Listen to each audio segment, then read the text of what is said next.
أن الرسول صلى الله عليه وآله وسلم قال حديث أبي بكرة قال: من أهان السلطان أهانه الله. من أهان السلطان أهانه الله. وإهانة السلطان لها عدة صور، منها أن يسخر بأوامر السلطان إذا أمر بشيء قال: انظروا شوفوا شقوا. منها إذا فعل السلطان شيئا لا يراه هذا الإنسان فقال: انظر ماذا فعل. يريد أن يهون أمر السلطان على الناس، لأنه إذا هون أمر السلطان على الناس استهانوا به ولم يمتثلوا أمره ولم يجتنبوا نهيه.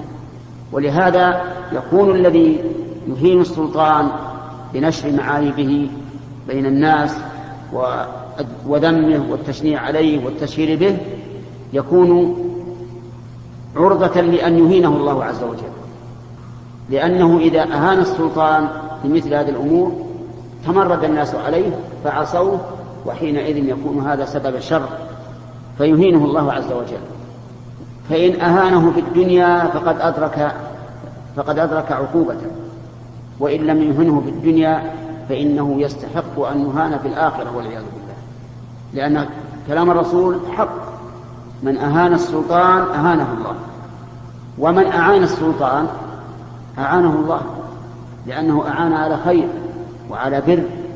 فإذا بينت للناس ما يجب عليهم للسلطان وأعنتهم على طاعته في غير المعصية فهذا خير كثير، إعانة على البر والتقوى وعلى الخير.